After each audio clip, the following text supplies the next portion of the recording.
colocar aqui. Então, para quem tiver com a apostila aí, abram na página 28 e a gente já vai começar. Então, o Sir Isaac Newton foi um dos cientistas, um dos maiores, se não o maior, em termos de fama e conteúdo também, né, que a gente teve em todos os tempos, tá? Muitas das coisas que a gente tem hoje no nosso dia a dia são graças a ele, que a gente conhece com relação à natureza.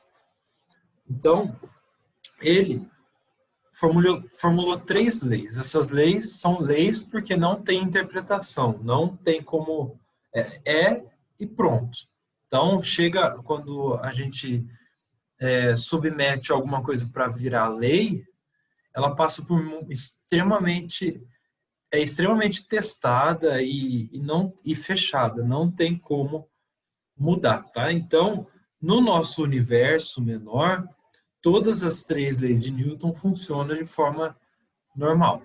Agora, se a gente trabalhar com um universo maior, por exemplo, buracos negros e outras coisas, essas leis de Newton elas já não vão funcionar de forma adequada, tá?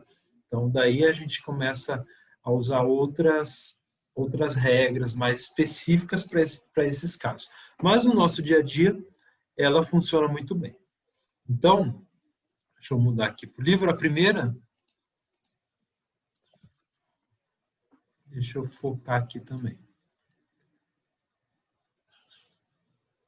Então, essa foto aí que vocês estão vendo no livro é a do Sir Isaac Newton. Tá? Beleza. Então, a primeira que a gente vai ver, ela se chama inércia. Tá? O que a inércia diz? É que um corpo...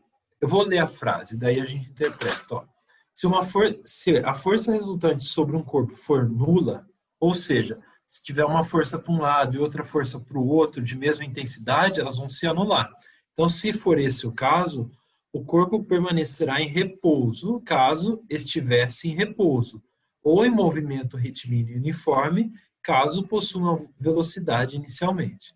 Essa tendência de permanecer no mesmo movimento é dado o nome de inércia. Então, a tendência de permanecer no dado movimento, ok? Por exemplo, então, se você já estiver em movimento, a tendência de você permanecer em movimento. E se você estiver parado, em repouso, a tendência de você se manter em repouso.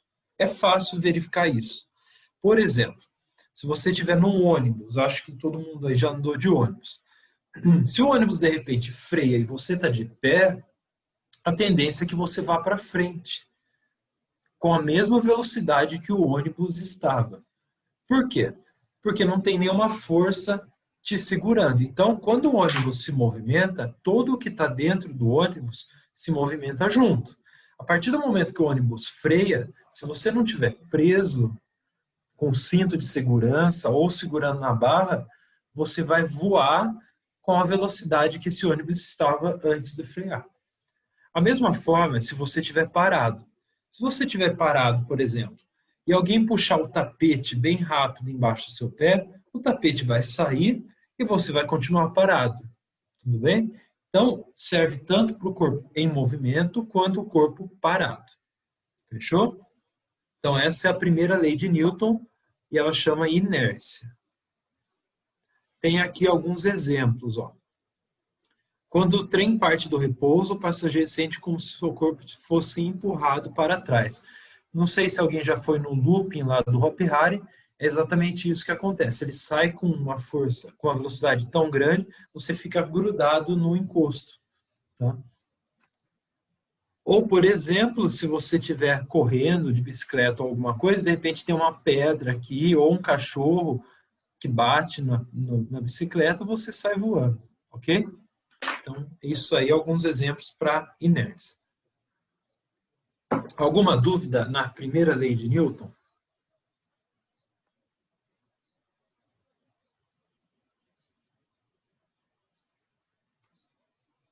A segunda lei de Newton é a resultante das forças. Vejam o nome. Isso aqui, apesar de chamar FR, não é uma força, é a resultante de todas as forças que tiverem no corpo. Então, por exemplo, eu vou fazer um bloco aqui. Eu tenho uma força para cá, de 20 newtons, outra para cá, de 30, outra para cá, de 2, ou uma outra aqui de 10, uma outra para cá de 20, ok? Mas eu sei que esse bloco está se movimentando aí. Imagina que eu queira calcular a força resultante nesse bloco, ou seja, a soma de todas essas forças. Soma e subtração, né? Porque depende da direção. O que eu vou fazer? Força resultante vai ser a massa do bloco vezes a aceleração do bloco ou do corpo que eu estiver falando. Então, para vocês decorarem, força, uma frase aí. Força rasga, por causa do R aqui, meu amor. Para vocês decorarem. Força rasga meu amor. Essa forma, tá? Então, a resultante das forças em determinado corpo depende da massa do corpo e da aceleração que esse corpo vai ter. Beleza? Essa formuleta aqui, muito bom saber, tá? Então, vamos para um exemplo. Uma força resultante de 30 newtons atua sobre um corpo de massa 5, inicialmente em repouso. Após 5 segundos, qual é a velocidade do corpo? Opa, então ele não quer saber logo que sai. Ele sai do repouso, mas ele tem uma força e tem uma massa. Então, com isso, eu consigo saber a aceleração. Por quê? Força resultante é massa vezes a aceleração. Então, a força é de 30, eu coloco 30 aqui, igual a massa de 5 vezes a aceleração. Importante saber que a força é sempre em newton, a massa é em quilogramas e a aceleração em metros por segundo. Tá certo? Então, passando esse 5 para lá, 30 dividido por 5 dá 6 metros por segundo ao quadrado. Faltou o quadrado aqui na aceleração. Então, aceleração metro por segundo ao quadrado. Agora que eu sei a aceleração, eu preciso saber depois de 5 segundos o que vai acontecer. Então, eu vou usar aquela fórmula da aceleração que eu falei que era importante. A aceleração é ΔV sobre ΔT. Como a aceleração é 6, eu jogo aqui 6 igual. ΔV é velocidade final menos velocidade inicial. E ΔT, ele fala que é 5 segundos. Então, eu sei também que ele parte do repouso. No repouso, então, a velocidade inicial é 0. Então, 6 igual a VF menos 0 sobre 5. Passa esse 5 multiplicando o 6, eu vou ter que VF é igual a 30 metros por segundo. Ok?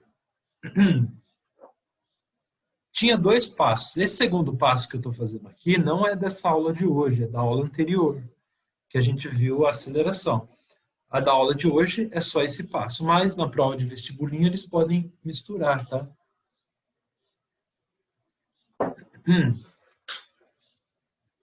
Beleza. Ok aí?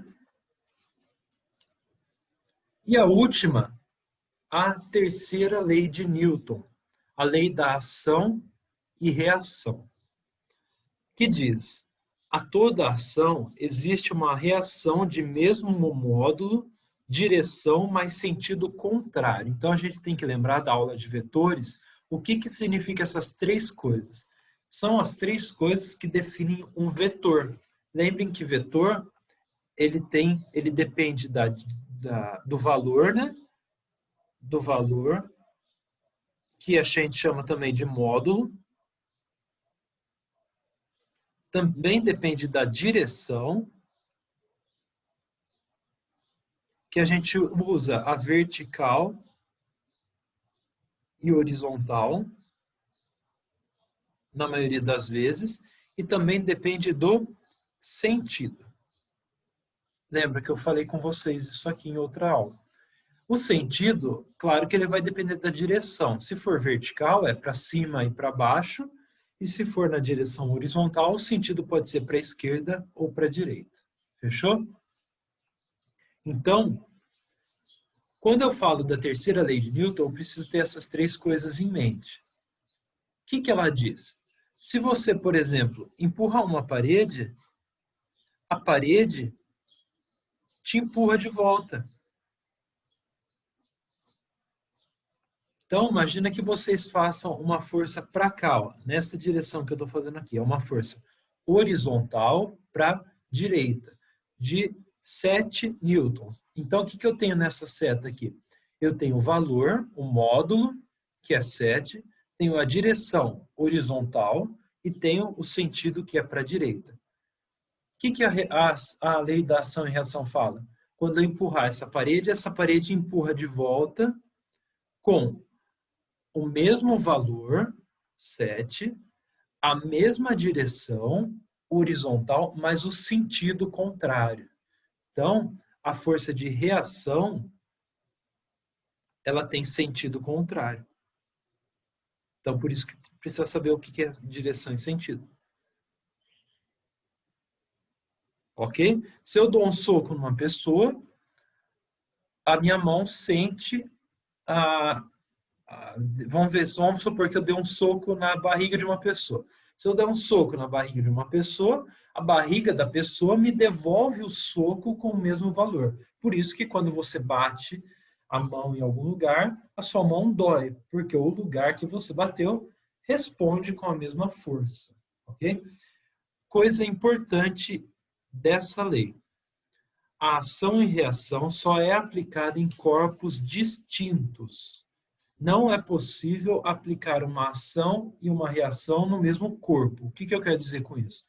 Você pega e você empurra você mesmo. Você pega a sua mão e empurra seu peito. Você vai para trás? Não vai.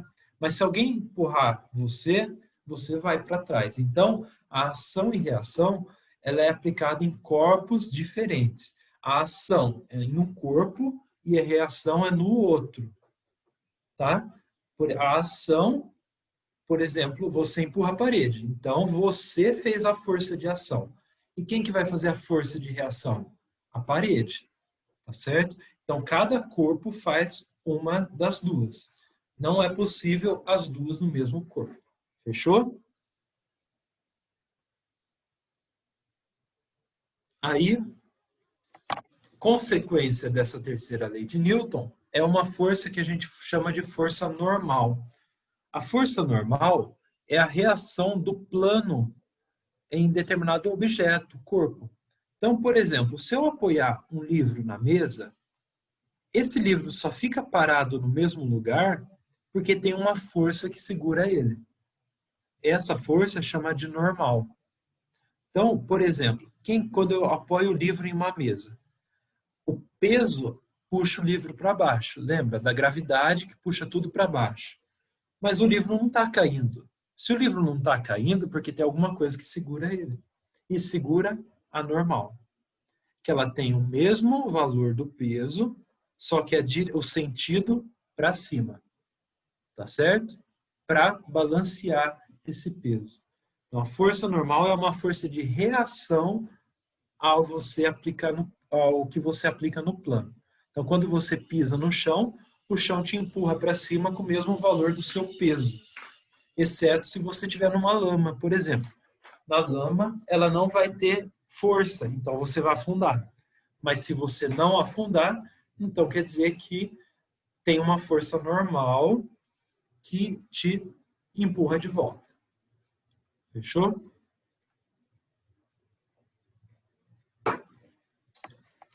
Dando continuidade. Então,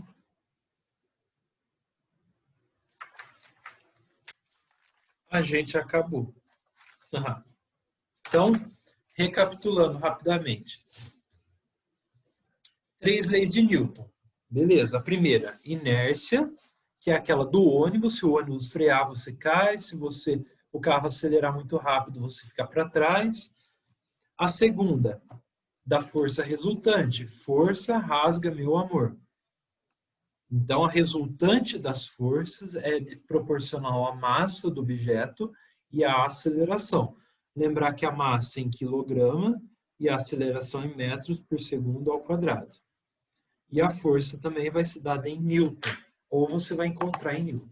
Por isso que ela tem esse nome, por causa do cientista. E a última, ação e reação, que é toda força tem uma força de reação no sentido contrário à que foi aplicada, mas na mesma direção. E a força normal é uma força de reação. Fechou? Então,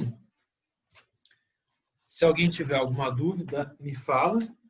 Enquanto isso, o exercício de 1 a 6 da página 30, eu vou deixar para vocês fazerem. E daqui a uns 10 ou 20 minutos eu volto para a gente resolver esses exercícios. São bem fáceis, tá? Eu acredito que 20 minutos seja até muito.